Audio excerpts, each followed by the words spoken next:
Ladies and gentlemen, I want to begin by reminding you of something most people overlook every single day: the power of a moment. Not the moment when you win an award or the moment when you achieve success, but the moment that begins all other moments, the first moment of your day. Because hear me carefully, every day is a prophecy waiting for your permission. The direction of your destiny is not decided in a year or in a month. It is decided in the first few minutes after you open your eyes. The ancient principle is still true. And the evening and the morning were the first day. That's not just poetry, that's a law of creation. God designed life to begin in the morning because mornings were meant to be the reset of dominion. Most people wake up and enter a world they never designed. They open their eyes and instantly react to alarms, to notifications, to noise. They wake up to respond, not to rule. But you were never created to wake up reacting. You were created to wake up ruling. You see, success doesn't start in the boardroom, it starts in the bedroom. Not the place where you sleep, but the place where you wake. Because the first thing you think about, the first thing you say, the first thing you feed your mind when you rise, those are the architects of your future. If anxiety walks through first, peace will struggle to find its way in. If worry greets you before worship does, then the whole day becomes a battlefield of fear. But if purpose is the first voice that speaks, then direction will guide every decision you make.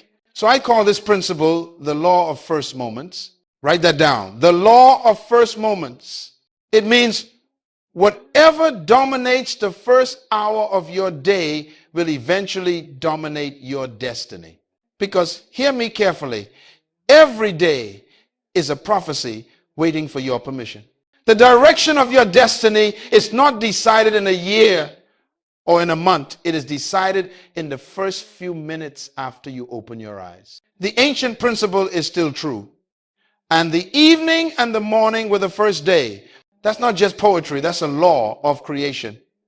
God designed life to begin in the morning because mornings were meant to be the reset of dominion.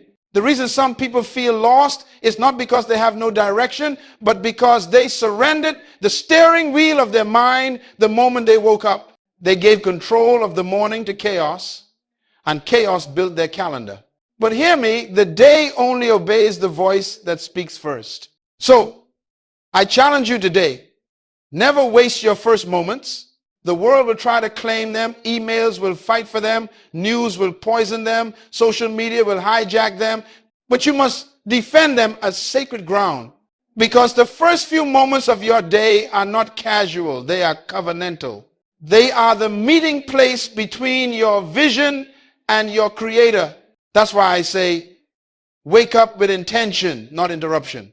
Don't allow the alarm clock to dictate your rhythm. Let your assignment awaken your soul. You were never meant to wake up tired, scrolling through strangers' lives. You were meant to wake up inspired, directing your own. And when you begin to treat your morning as a holy hour, everything else begins to align. Your mind becomes clearer. Your focus becomes sharper. Your energy becomes guided. Because the order of your morning becomes the order of your life. So, the law of first moments teaches us this. The morning is the most spiritual hour of your existence. It is the gate through which your thoughts walk into the world. And whatever walks through that gate first rules the rest of the day. The reason some people feel lost is not because they have no direction, but because they surrendered the steering wheel of their mind the moment they woke up. They gave control of the morning to chaos, and chaos built their calendar. But hear me, the day only obeys the voice that speaks first. So I call this principle the law of first moments. Write that down. The law of first moments. It means whatever dominates the first hour of your day will eventually dominate your destiny. Because the day doesn't begin when you leave the house. It begins when you take command of your mind. And destiny doesn't wait until the weekend. It begins every morning. You choose to rule your first moments. The first voice you hear will shape the day you live. That's why God gave humanity mornings to start again with intention. Every sunrise is an invitation to rewrite yesterday's failure, to reset your vision, and to rebuild your confidence. It is the daily mercy that says you can begin again. Rule your morning and the day will serve you. Ignore your morning and the day will enslave you. That's the law of first moments. That's where dominion begins. And when you learn to master this law, you will begin to live not from reaction, but from revelation. My friends, listen carefully. The difference between people who drift through life and people who direct life is found in how they wake up. The first thought you hold will determine the mood you carry. Every morning, heaven gives you back something no one else can earn for you time. And when you open your eyes, you are handed a 24-hour seed. The question is not whether you will use it. The question is who will use it through you. The first thought you hold will determine the mood you carry. So before we move any further, I want you to remember this truth. Each sunrise is not a routine. It's a reminder.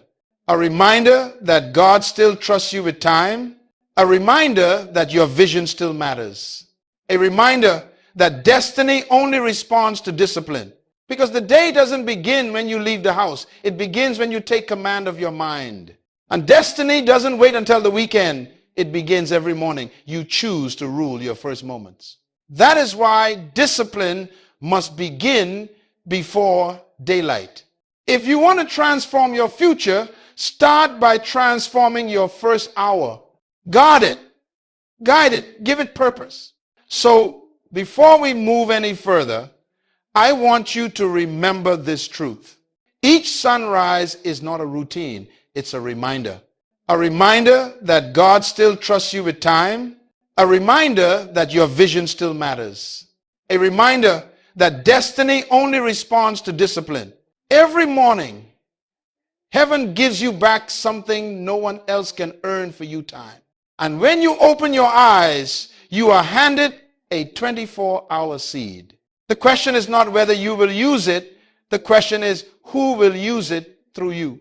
That is why discipline must begin before daylight. If you want to transform your future, start by transforming your first hour. Guard it. Guide it. Give it purpose. Let me illustrate this for you. If an alarm wakes you, you'll move by reaction. But if assignment wakes you, you'll move by revelation. Reaction says, I have to go. Revelation says, I get to go. Reaction drags the body. Revelation drives the soul. That's why every morning I trained myself not to ask, what must I do, but what am I sent to do? Because assignment changes attitude. When you realize that this day is not random but entrusted, you begin to treat your minutes as sacred currency. You can waste a morning scrolling through other people's dreams, or you can spend it building your own. You can wake up complaining about pressure, or you can rise declaring purpose. The choice is yours, but the results are predictable. Because whatever starts your morning will script your mood, and your mood will influence your motion. So, I say to you, wake with assignment, not alarm. Before you let technology talk to you, let truth talk to you. Before you hear a notification, hear revelation. The first voice of the morning should not be the world's. It should be your creators and your callings. Most people wake up to noise. They rise because of obligation, not because of purpose. They wake because the clock screamed, not because destiny called. But you were not designed to be a slave to an alarm clock. You were born to answer an assignment. When you rise, you should ask one question. When the alarm rings, the world expects you to get moving. But when assignment speaks, eternity expects you to take command. Because purpose is not a schedule. Purpose is a summons. That question births direction. It turns ordinary tasks into holy missions. You don't just go to work, you go to lead. You don't just go to school, you go to learn so you can serve. You don't just open your business, you open a platform for impact. You see, when you wake with assignment, everything gains meaning. Your bed is not just furniture, it's an altar of rest. Your morning breath is not just oxygen, it's evidence that purpose still lives in you. Your commute becomes your classroom. Your breakfast becomes your preparation. Your time becomes your testimony. Say it again, until it becomes conviction.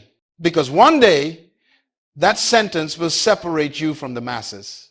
So here is your practical discipline.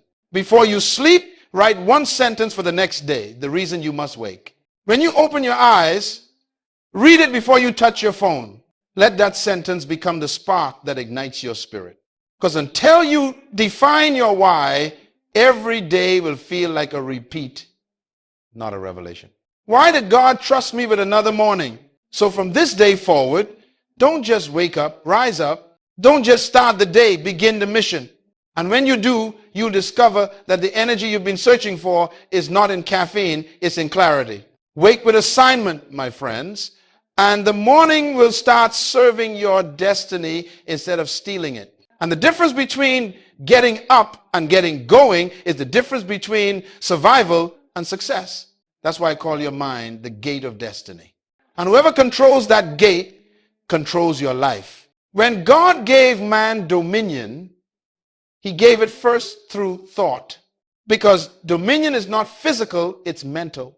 You cannot rule what you cannot think correctly about.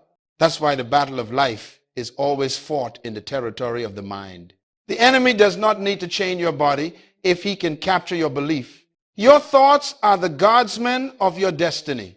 And every morning, as the world begins to speak, you must decide who you will let inside. You see, when you wake with assignment, everything gains meaning. Your bed is not just furniture, it's an altar of rest.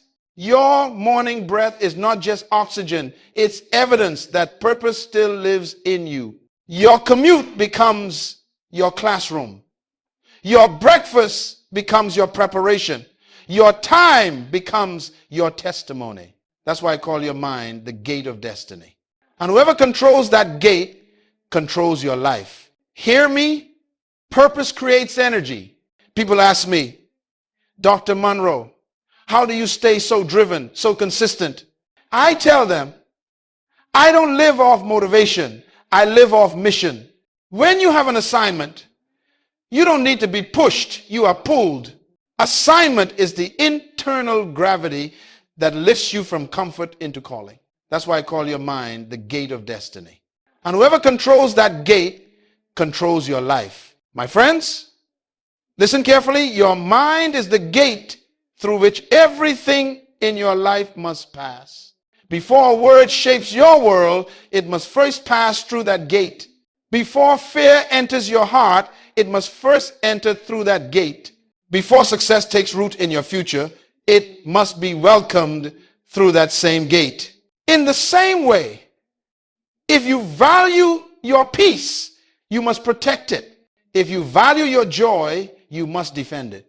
If you value your vision, you must keep out what contaminates it. Be careful who you allow to speak first into your mind each day. The voice that speaks first often becomes the voice that speaks loudest. When you wake, you are vulnerable, your subconscious is open, your spirit is tender. That is when the seeds of defeat are easiest to plant. Before your feet hit the ground, whisper this. Remember this principle. If you start your day reacting to noise, you will always be chasing other people's agendas. But if you start your day responding to assignment, you will move in divine rhythm.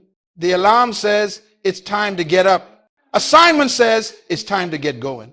If you expose it to noise, you become confused. If you expose it to negativity, you'll become cynical. If you expose it to truth, you'll become wise, because you are the average not only of the 5 people around you, but also of the 5 ideas you meditate on every day. Your mind is a magnificent servant, but a dangerous master. If you do not command it, it will command you. If you do not discipline your thoughts will discipline your destiny. So each morning, you must become the watchman of your mind. Stand guard over your thoughts like a soldier at the gate of a kingdom. Ask every thought for its passport. Where did you come from? Who sent you? Do you serve my vision or sabotage it? If it doesn't serve your purpose, deny it entry, because whatever enters your mind eventually exits in your behavior. Your hands will always follow your head. That's why Paul said, be transformed by the renewing of your mind. Transformation doesn't begin in the spirit. It begins in the system of thought. God changes a man by changing the way he thinks, and you will never rise higher than the level of your dominant thought. So, how do you guard the gate? Let me make it practical for you. Every morning, before you face the world, do 3 things. Silence. Give your mind time to breathe. Don't rush the noise. Let peace settle. Gratitude. Speak out loud what you are thankful for. Gratitude is a security system for the mind. Declaration. Speak truth over your life before lies can form. Words are the keys that lock or unlock your thoughts. When you practice these 3 disciplines, you are not just managing stress, you are managing spiritual traffic. You are telling your mind where it can travel and what roads are closed. Hear me. The greatest attacks in your life will not come from your enemies. They will come through your unguarded mind. That is why wisdom demands watchfulness. If you fail to protect your thoughts, you will live as a prisoner of your own perception. But if you learn to guard your mental gate, you will live as a governor of your own destiny. So, the second rule is clear and eternal. Guard the gate of your mind every morning, because the world you live in tomorrow is built from the thoughts you allow today. So, how do you guard the gate? Let me make it practical for you. Every morning, before you face the world, do 3 things. Declaration. Speak truth over your life before lies can form. Words are the keys that lock or unlock your thoughts. My friends, hear me carefully. Words are not sounds, they are seeds. Every word you release carries creative power. The world you live in today is the harvest of the words you spoke yesterday. And the world you will live in tomorrow will be the harvest of the words you speak today. You see, most people underestimate the power of their own voice. They pray for miracles but speak defeat. They dream of abundance but confess lack. They desire peace but rehearse anxiety. And then they wonder why life seems to echo their fears. But the law is simple. Life and death are in the power of the tongue. Whatever you continually speak, you give permission to live in your life. Because your words are spiritual contracts. Every declaration you make becomes an agreement between your mind and your future. That is why each morning you must decide what language you will speak.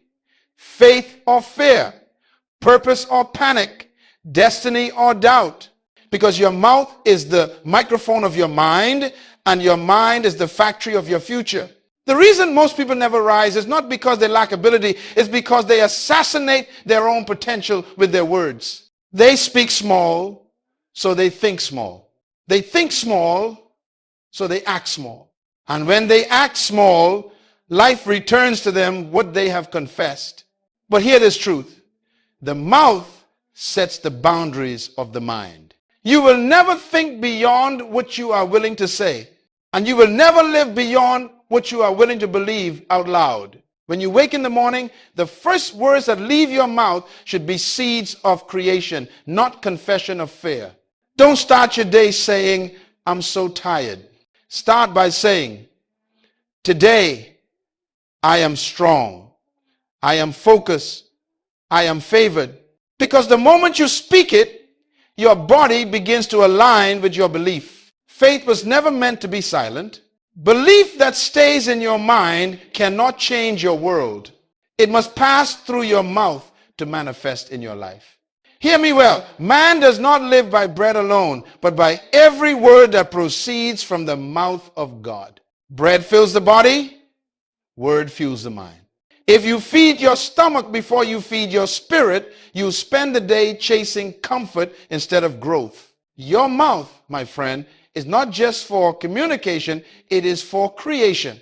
And the most dangerous habit of the modern mind is casual conversation. We speak words of defeat as jokes, we speak limitation as entertainment, and we speak doubt as habit.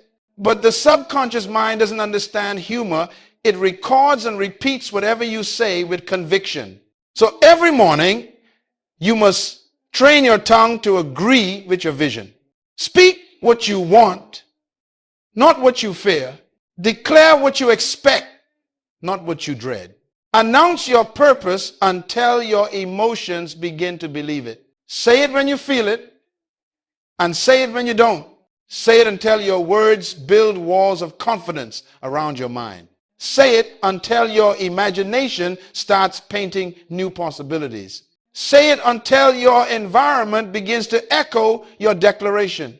That's how transformation begins. Not when your circumstances change, but when your conversation changes. Your mind listens to your mouth. Whatever you say most often becomes what you start to think automatically. That's why affirmations are not superstition, they are strategy. They reprogram the software of your soul. But remember, speaking is not shouting, it's alignment. You don't need to scream to change your life. You just need to agree with truth consistently. Speak order when you feel chaos. Speak peace when you feel panic. Speak abundance when you see lack. Speak progress when you feel pressure. Because your words are steering wheels, not thermometers. They don't just describe reality, they direct it. Every successful person understands this law. They speak vision when others speak excuses. They call things that are not yet visible as though they already exist. That's not arrogance, that's alignment. You can't walk into a future you are afraid to speak about. So make it your daily discipline. Each morning, open your mouth and plant purpose into your day. Say aloud the kind of life you are creating. I am disciplined. I am wise. I am productive. I am favored. I am grateful. I am guided by purpose. Let your declarations become the morning instructions for your subconscious mind. Because if you don't command your words, your emotions will. And emotions are terrible leaders. They follow circumstances. They don't create them. Fear is loud, but faith must be louder. Negativity is constant, but truth must be consistent. So choose your words like a king signing decrees. Every statement is a law you are passing over your own destiny. When you learn to speak what you want instead of what you fear, you begin to live like a creator, not a casualty. You stop reacting to life and start rewriting it. And that's when everything begins to change, because your world eventually submits to your words. That's how transformation begins. Not when your circumstances change, but when your conversation changes. Hear this and never forget it. Fear is a prophecy you speak against yourself. Faith is a prophecy you speak for yourself. So choose your prophecy. Choose your words. Choose your world. When you learn to speak what you want instead of what you fear, you begin to live like a creator, not a casualty. You stop reacting to life and start rewriting it. And that's when everything begins to change, because your world eventually submits to your words. That's why I tell you, Feed your mind before you feed your body. Because the stomach can only sustain your strength, but the mind sustains your direction. Food can keep you alive, but only wisdom can teach you how to live. When you wake up, your spirit is hungry for truth. It is ready to receive guidance, vision, and revelation. But most people feed their appetite before they feed their assignment. They rush for breakfast but starve their belief. They fill their plates but leave their purpose empty. So tomorrow morning, before you face your job, your challenges, or your problems, stand in front of the mirror and make your declarations. Don't wait until you feel powerful. Speak until you remember that you are. Say it until it feels true. Say it until you sound like your future self. Because every seed of speech will produce its harvest in time. You must learn the law of mental nutrition. Just as junk food weakens the body, junk thoughts weaken the soul. And most of what we consume in the morning is mental junk news of disaster, gossip, fear, endless noise. You cannot build a strong life on a weak mind, and you cannot build a strong mind on weak information. When you rise, your first meal should be truth. Read something that builds, not something that breaks. Listen to something that teaches, not something that tears. Meditate on something that strengthens, not something that stirs anxiety. I begin my mornings with 3 kinds of nourishment. Spiritual truth words that remind me who I am and who I serve. Wisdom, literature, ideas that sharpen my mind and expand my thinking. Vision reminders, goals, affirmations, or notes that keep my focus fixed. Those 3 are my breakfast before breakfast. Only after my mind is fed do I feed my body. Because when the mind is nourished, even a simple meal tastes like abundance. But when the mind is starving, even luxury feels empty. When God created the world, he didn't think light, he spoke light.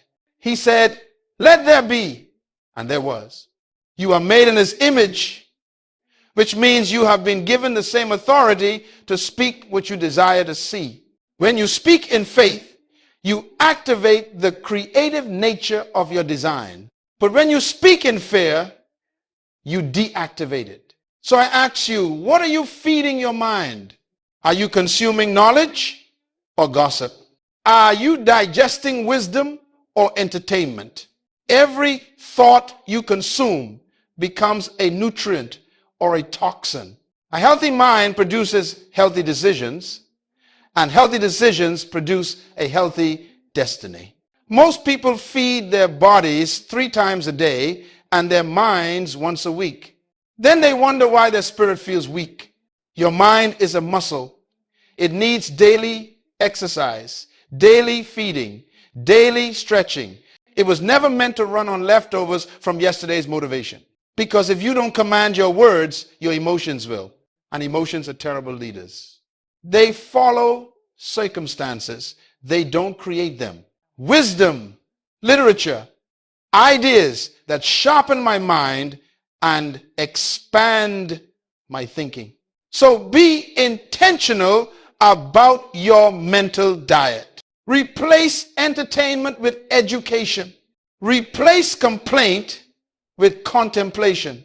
Replace noise with nourishment. Here's a practical principle.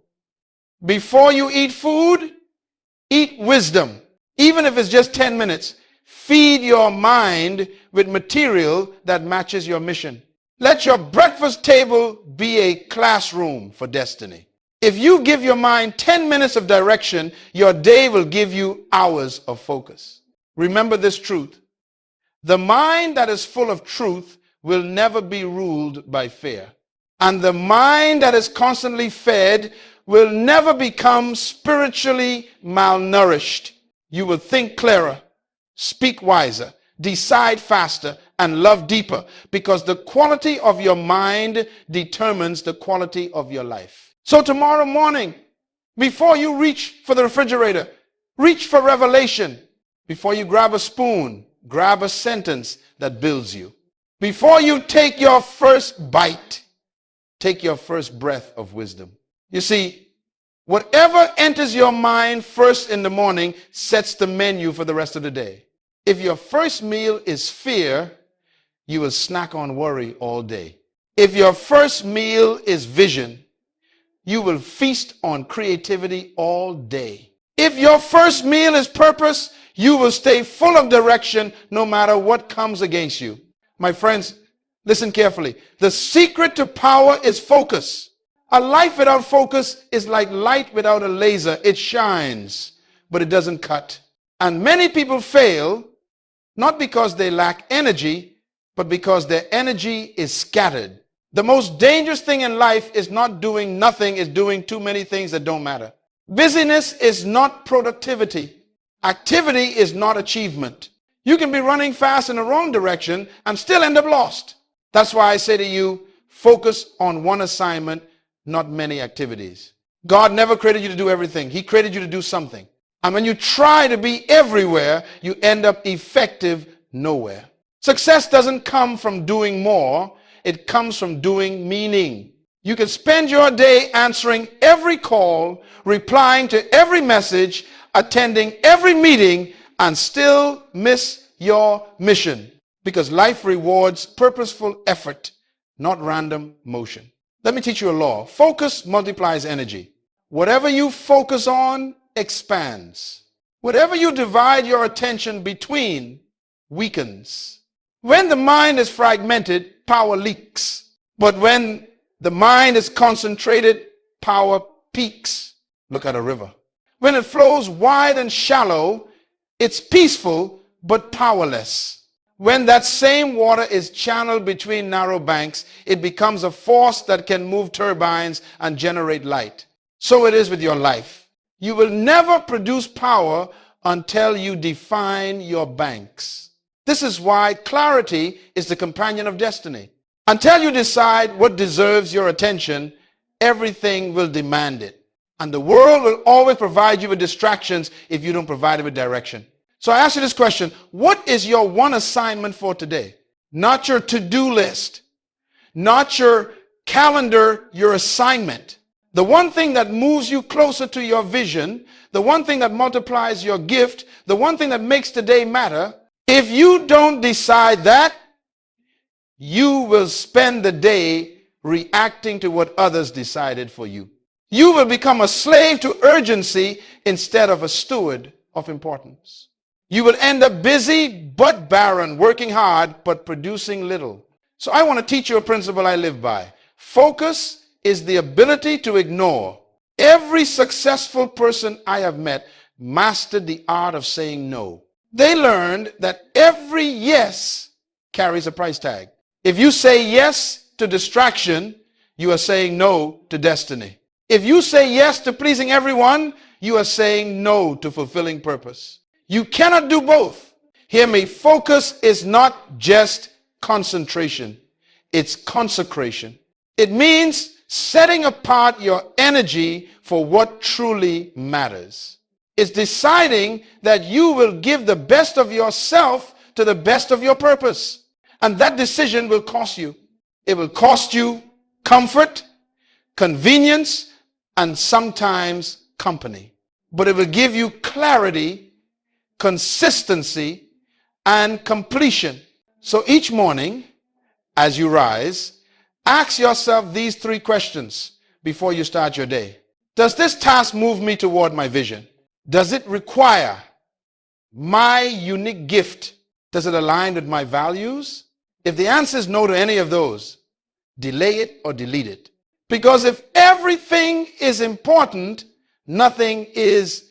And if everything is urgent, you will never have peace. This is why the enemy of great is not bad. The enemy of great is good. Good distractions are the most dangerous because they look like progress but lead to nowhere. Some things in your life must die, not because they're wrong, but because they're irrelevant. Every branch that doesn't bear fruit must be pruned to make room for what does. When you live by focus, you begin to experience flow. You stop chasing time and start directing it. You stop reacting to pressure and start producing results. Your peace increases because your purpose is prioritized. Let me tell you a truth. The mind that learns to focus becomes unstoppable. Distraction is the thief of destiny, but focus is its guardian. Every morning, renew your focus as if your life depends on it, because it does. The quality of your future depends on the consistency of your concentration. Don't just be active, be accurate. Don't just be fast, be focused. Don't just move, advance. And remember this, many activities can fill your time, but only your assignment can fulfill your life. You were not created to do everything. You were created to do the essential thing. When you find it and focus on it, your life becomes both simpler and stronger. So tomorrow morning, before you rush into tasks, pause and declare this. Today, I will not be scattered. I will not be distracted. I will give my best energy to my highest purpose. Say it until your mind submits to your mission. Because the secret to mastery is not doing more, it's doing less with more intention. Focus on one assignment and you will discover that clarity produces fruit that busyness never can. Let me tell you a truth. The mind that learns to focus becomes unstoppable. Distraction is the thief of destiny, but focus is its guardian. Every morning, renew your focus as if your life depends on it, because it does. The quality of your future depends on the consistency of your concentration. Too many of us are adding when we should be pruning. We think progress means more tasks, more tools, more noise, more everything. But life does not become powerful by addition, it becomes powerful by alignment. A river becomes forceful not because it gathers more water, but because it flows within boundaries. So each morning, as you rise, ask yourself these three questions before you start your day. So the sixth rule of daily dominion is this: subtract, don't add. Before you begin your day, don't ask, what more can I do? Ask, what no longer belongs? Because wisdom is not just knowing what to start, it's knowing what to stop. My friends, hear me carefully. Discipline is not about addition, it is about subtraction. Growth is not only what you gain, it is also what you give up. In the kingdom of success, less is often more, and simplicity is the highest form of mastery. Sometimes, the greatest miracle in your life will not be something new entering, it will be something old exiting. The reason many people don't move forward is not because they lack opportunity, but because they refuse to release the unnecessary.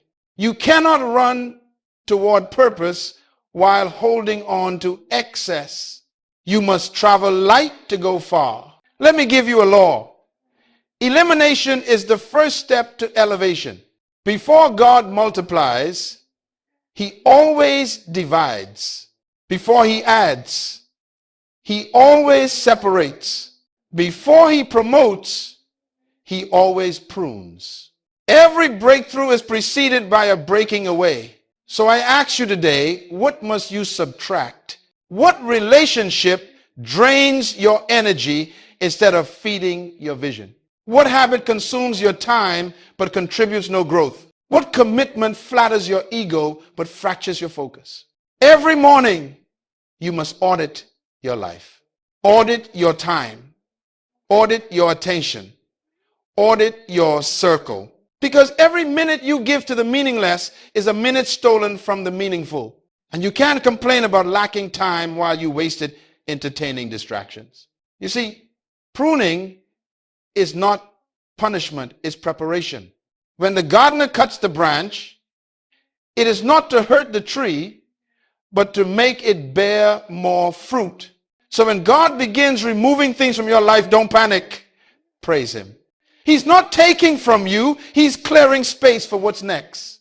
Look at nature. Every season knows how to let go. Trees shed their leaves so they can survive the winter. The farmer cuts back the field so the soil can rest. Even the body fasts to heal itself. Why? Because subtraction is creation's reset button. Here's a principle. If it no longer aligns, it no longer belongs. Every morning, look at your schedule, your thoughts, your surroundings, and your conversations. Ask yourself, does this move me toward my vision? If not, it's time to subtract. And I'll tell you this, the most courageous word you will ever learn to say is no. No is not rejection, it's direction. Every time you say no to something that distracts you, you say yes to something that defines you. You are not obligated to carry what no longer contributes to your calling. Hear me, my friend. The weight of unnecessary things will always crush the wings of destiny. You can't soar if you're dragging yesterday's baggage. You can't breathe new air if your lungs are full of old excuses. You can't enter tomorrow while clinging to what expired yesterday. So subtract fear, it only clouds your faith. Subtract comparison, it only kills your creativity. Subtract excuses, they only delay your excellence. Subtract guilt, it only chains you to the past. Every morning, make subtraction part of your devotion. Just as you dress yourself for the day, undress your mind from yesterday's burdens. Peel away distractions until only purpose remains. Remember, simplicity brings strength. The ocean is deep because it's not cluttered. The eagle flies high because it travels light. And your life will reach higher dimensions when you let go of what no longer serves your direction. So I challenge you today, remove one thing that does not align with your assignment. Say no to one distraction, release one habit, cut one unnecessary tie. Do that every day and watch how clarity, energy, and peace begin to flood your mind. Subtract to multiply, prune to produce, release to rise. That is the law of purposeful living. The more you simplify your life, the more you amplify your destiny. My friends, hear me well. The attitude you carry into your day will determine the altitude you rise to in your destiny. Gratitude and expectation are the twin engines of a powerful mind. One looks back with thankfulness, the other looks forward with faith. Gratitude keeps your heart humble. Expectation keeps your spirit hungry. Together, they create balance, the ability to enjoy today while believing for tomorrow. Many people want expansion, but they refuse excavation. You can't build a skyscraper on cluttered ground. Sometimes God cannot give you the new season because your hands are still holding yesterday. You must release to receive. Gratitude is the memory of the heart. It is the discipline of seeing grace in the ordinary. It reminds you that even when life feels heavy, you are still blessed. An expectation is the imagination of faith. It is seeing possibilities before they appear. When you combine them, you anchor your mind between contentment and conviction.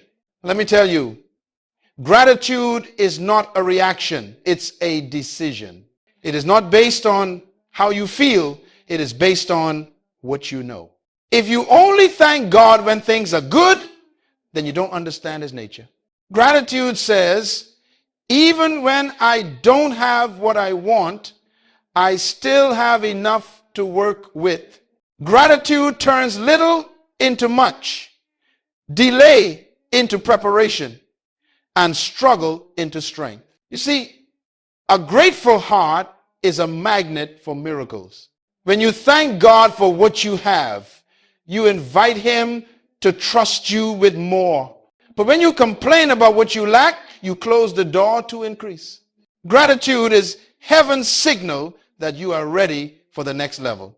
Because only those who can appreciate the small are qualified to manage the great. So begin every morning by listing 3 things you are thankful for. Don't just think them, say them. Say thank you for breath. Thank you for another chance. Thank you for the people who still believe in me. You might not have everything you desire, but gratitude reminds you that you already have everything you need to begin again. But don't stop at gratitude, move to expectation. Because gratitude celebrates what God has done, while expectation activates what he's about to do. Gratitude looks backward with peace. Expectation looks forward with power. One stabilizes your heart, the other mobilizes your faith. Expectation is not wishful thinking, it is confident anticipation. It's not saying, maybe it will happen. It's declaring something good must happen because I'm walking in purpose. Expectation is the thermostat of faith. It sets the temperature of your belief. And your life will always rise or fall to the level of your expectation. That's why I say every morning, rehearse gratitude and expectation. Not just feel them, rehearse them. Because what you rehearse, you remember, and what you remember, you repeat. Too many people are grateful but not expectant. They've learned how to thank God but not how to believe him for more. They settle where they should be stretching. They accept survival when they were designed for significance. Let me give you a simple morning discipline. When you wake up, before you reach for anything else, open your mouth and speak both gratitude and expectation. Thank you for this new day. Thank you for the strength in my body, the soundness of my mind, and the peace in my heart. And today, I expect favor. I expect opportunities. I expect to grow. I expect to see results. Do that every morning and watch how your energy changes. Because whatever you thank God for multiplies. And whatever you expect from God manifests. The law of attraction is not magic, it's management. It simply means your mind attracts what it expects and rejects what it fears. Even psychologists now confirm what scripture declared long ago. Your brain filters information to match your dominant belief. If you expect failure, you'll subconsciously find it. If you expect favor, you'll unconsciously create it. Expectation doesn't just change your thoughts, it changes your perception, your posture, your performance. You begin to walk like someone who knows the future is working for them. You speak with assurance. You decide with courage.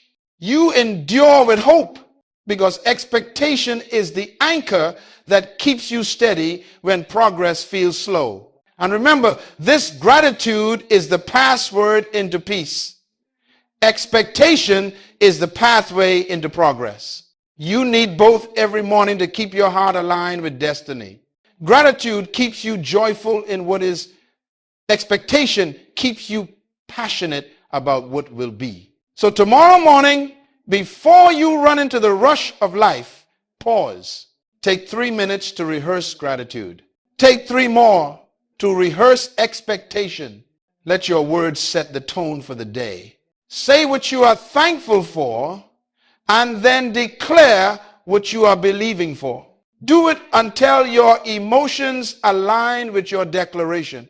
Because when you wake with gratitude and expectation, the world stops happening to you and starts happening through you. And that, my friends, is how peace and progress walk hand in hand. My friends, listen to me carefully. Your environment is preaching to you every day. Whether you know it or not, it is shaping your thoughts, directing your habits, and deciding your limits. You cannot rise above an atmosphere that resists your purpose. That is why I tell you, engage the environment of vision. You see, the mind does not grow in isolation. It grows in influence. Everything around you speaks. Colors speak. Sounds speak. People speak. Order speaks. Your surroundings are silent teachers, and they either educate your potential or suffocate it. The reason some people never change is not because they lack motivation, it's because they live in the wrong climate for transformation. A seed can be healthy, but if the soil is wrong, it will still die. The soil of your destiny is your environment. That is why God always separates a man before he elevates him. He removed Abraham from his family so he could see the stars. He took Moses into the wilderness so he could hear clearly. He pulled Jesus away to pray before he performed miracles, because environment determines exposure, and exposure determines expectation. Your environment has 3 dimensions: physical, relational, and mental. And you must engage and shape each one deliberately. Let's talk about the physical first. The space around you either inspires focus or invites distraction. Cluttered spaces create cluttered thoughts. Disorder around you produces disorder within you. That's why I say clean space, clear mind. Before you begin your day, look around and ask, does my environment reflect my excellence? If your desk is chaos, your decisions will be too. If your home is disorder, your mind will echo it. Order is not luxury, it is leadership. But engaging your environment goes deeper than cleanliness. It's about visual reinforcement. Surround yourself with what reminds you of your destiny. Hang your goals where you can see them. Post affirmations that match your vision. Create a visual climate that keeps your focus burning, because what you repeatedly see, you eventually believe. Now let's talk about your relational environment. Who surrounds you determines what surrounds you mentally. The people closest to you are mirrors. They reflect who you are becoming. If you walk with critics, you will become cautious. If you walk with complainers, you'll become comfortable. But if you walk with visionaries, you'll become courageous. Hear me. Relationships are environments with personalities.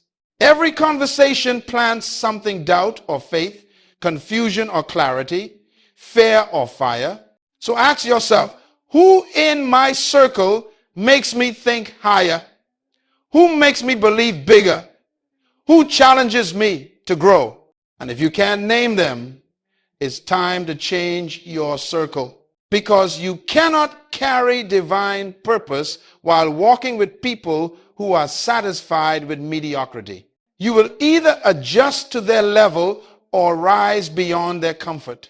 Jim Rohn said it best: you are the average of the 5 people you spend the most time with.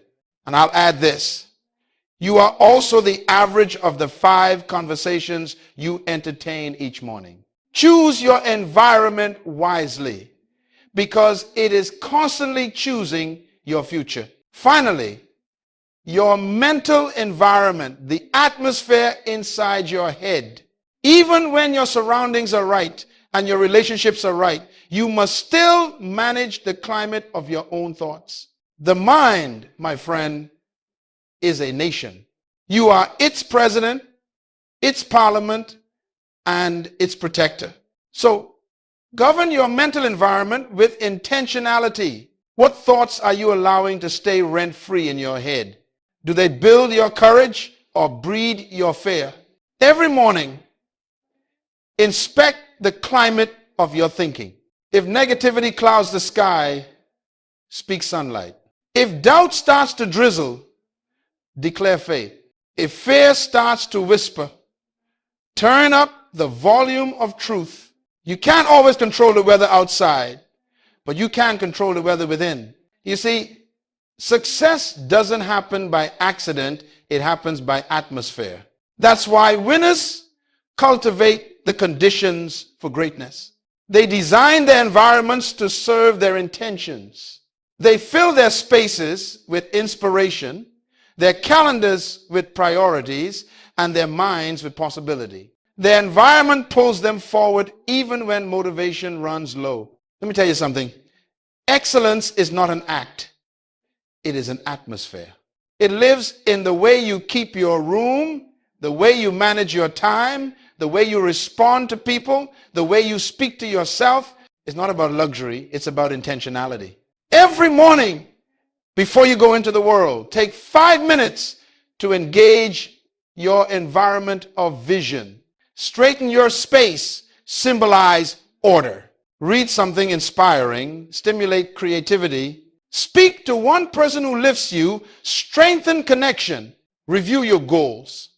Stir your direction. These simple acts are not decoration. They are alignment. They train your atmosphere to serve your assignment. Because your environment is not neutral. It is either nurturing your potential or neglecting it. It's either growing you or grinding you down. And you have the power to choose which it will be. So hear this and remember it. If your environment does not reflect your future, it will repeat your past. Build an atmosphere that mirrors your destiny, and your destiny will manifest in that atmosphere. Engage your environment, guard it, and grow within it, because every great vision needs the right climate to live. And when you master the atmosphere around you, the world around you will begin to obey the vision within you. My friends, hear me clearly. The measure of true leadership is not how many people serve you, but how many people you serve. Greatness is not in position, it is in posture. And the highest posture a human can take is the posture of service. That's why the 9th rule of daily dominion is this: serve before you seek. Before you seek success, seek to serve. Before you demand attention, deliver value. Before you ask for reward, ask for responsibility. You were not created to consume, you were created to contribute. Purpose is never self-centered, it is always others-centered. Every gift God placed in you was not for your glory, but for someone's growth. You were blessed to be a blessing. And the moment your life stops serving others, your purpose begins to decay.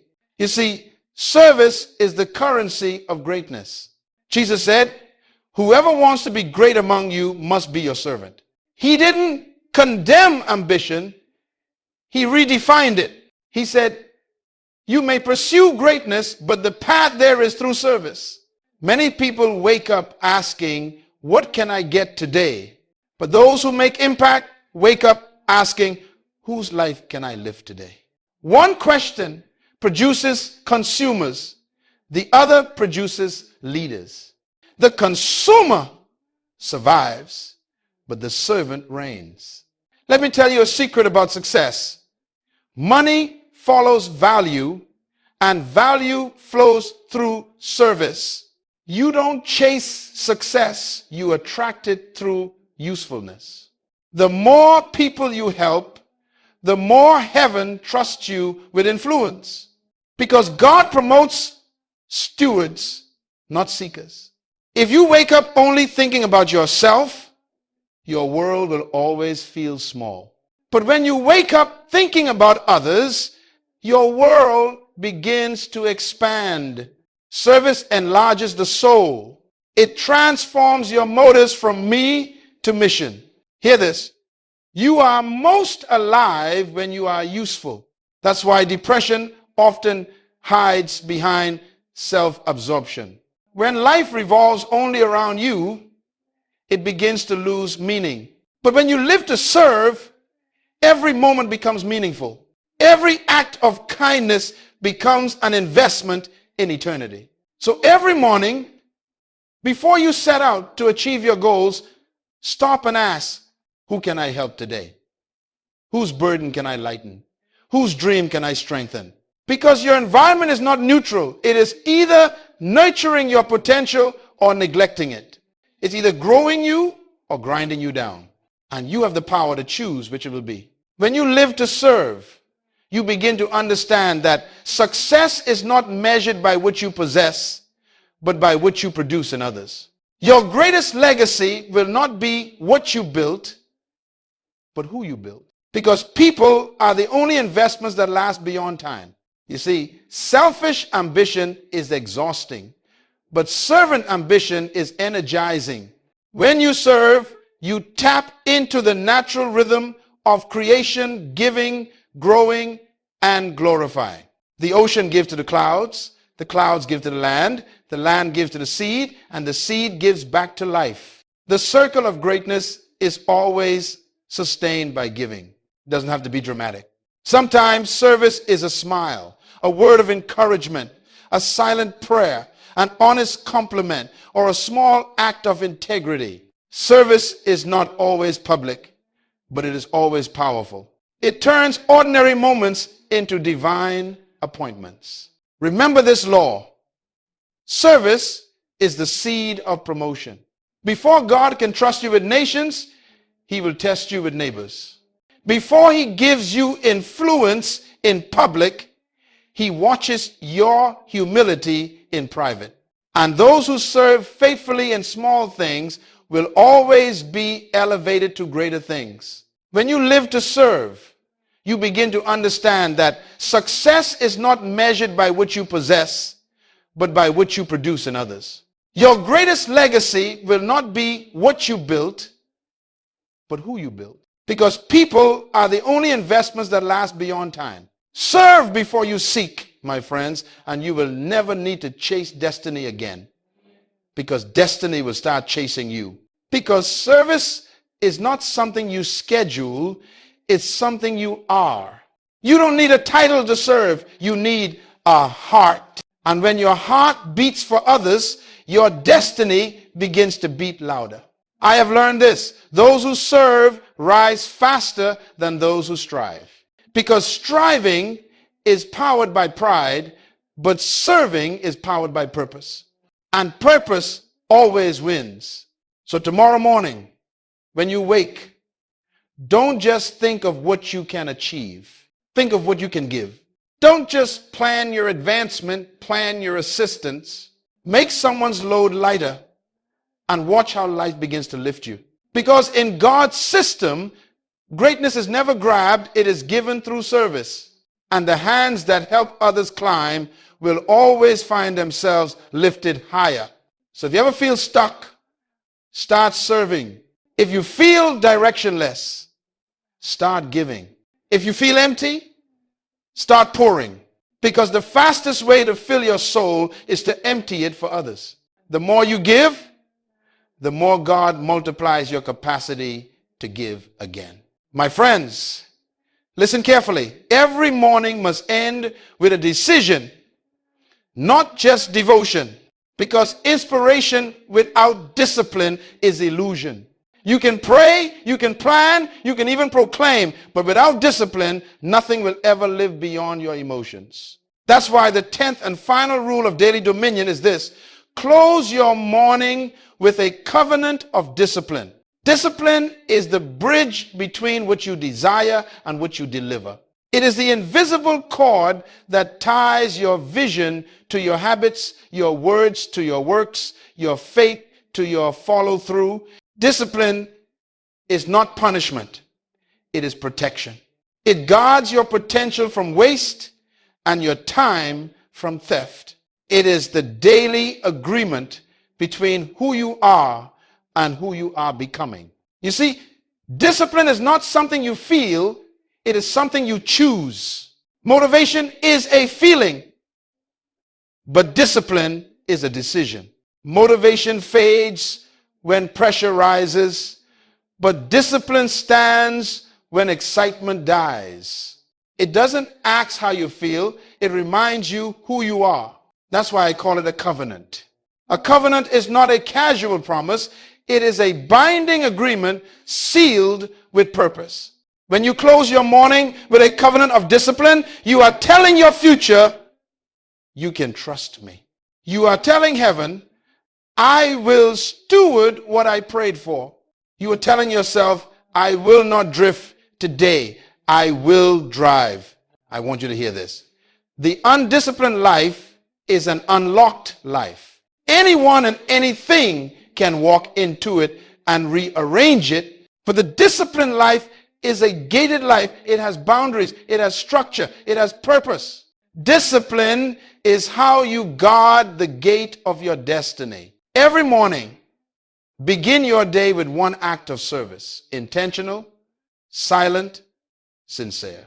Send a message of encouragement. Mentor a colleague. Pray for someone who doesn't expect it. Hold a door.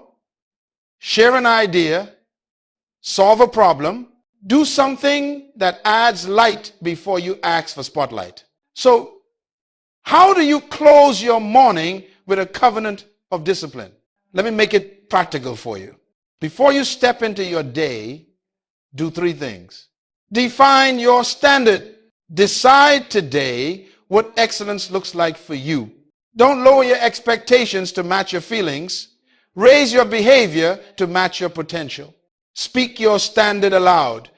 I will give my best effort. I will honor my time. I will walk in integrity. Decide your boundaries.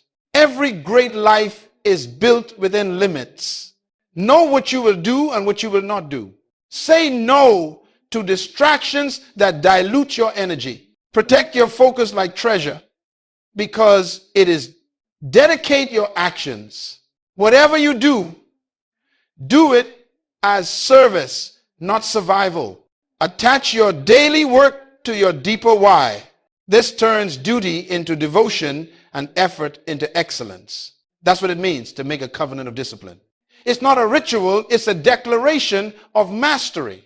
It's telling the day, you won't run me, I'll rule you. And hear me, discipline is freedom.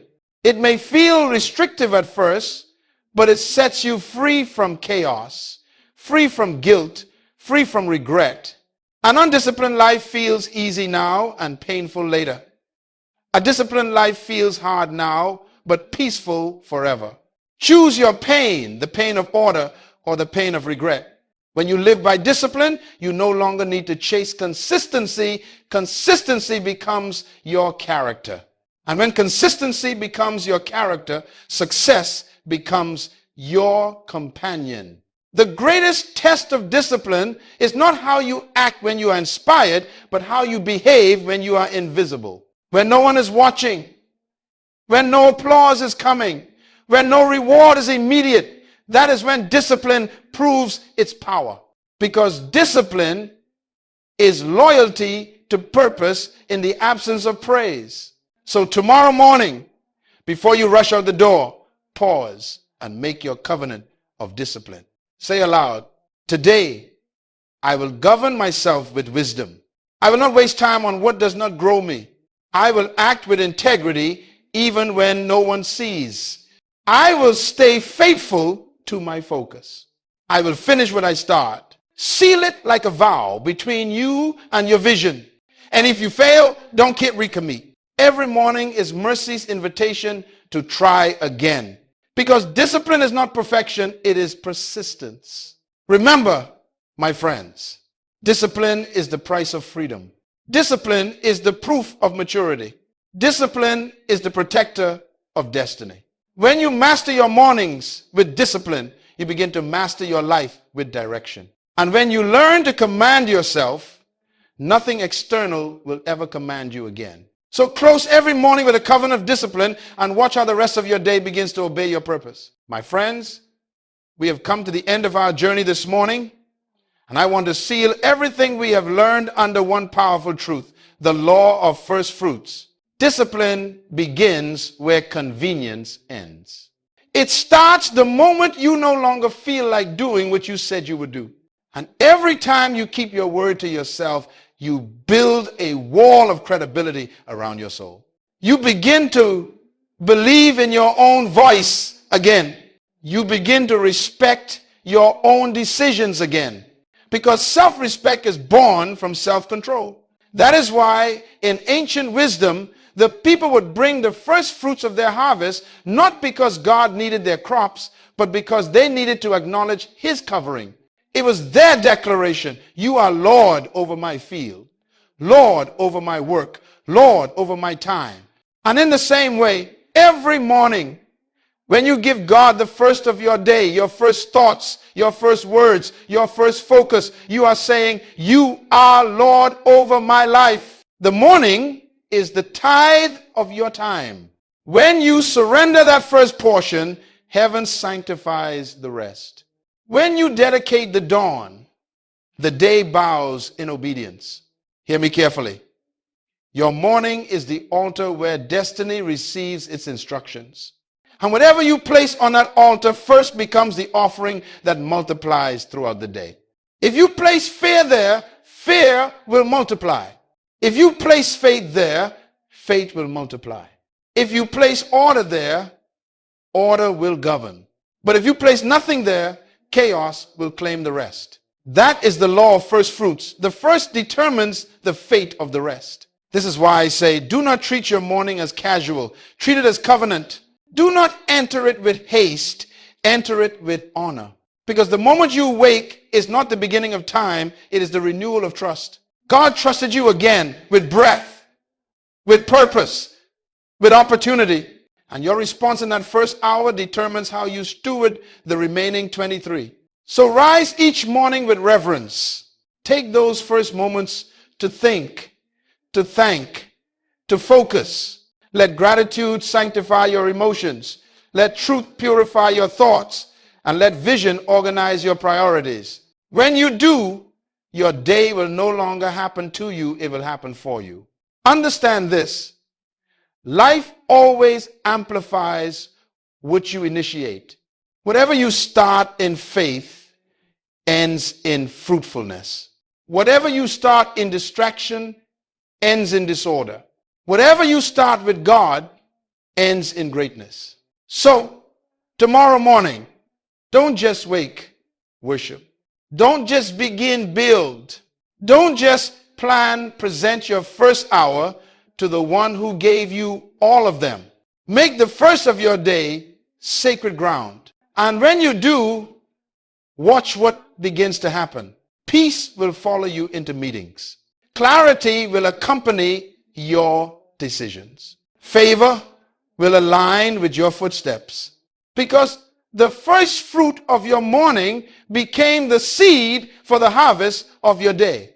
Let me say this again until it echoes in your spirit. The first controls the flow. The first carries the future. The first unlocks the favor.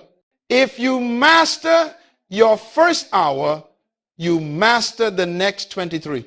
If you honor your first moment, the next 1,000 will obey it. You see, the greatest mistake people make is treating time like ownership when it is stewardship. Time is not yours. It is entrusted to you. And the tithe of that trust is your morning. If you waste it, you weaken your witness. But if you honor it, you amplify your anointing. So I call you today to a higher discipline, a lifestyle of morning mastery. Let every sunrise become your signal to rule. Let every dawn remind you that dominion begins again. When you open your eyes, let the first sound from your lips be purpose, not panic. Let your first breath be gratitude, not groaning. Let your first act be alignment, not anxiety. Because every sunrise is mercy saying, try again. Every morning is heaven whispering, I still believe in you. Every dawn is destiny declaring, it's your turn again. You have been given another day, another chance, another beginning. Don't waste it waiting for inspiration. Start it with intention. Because every great destiny is built one morning at a time. So hear me, and never forget this final truth. Your destiny doesn't change in a year. It changes in one obedient morning, repeated 365 times.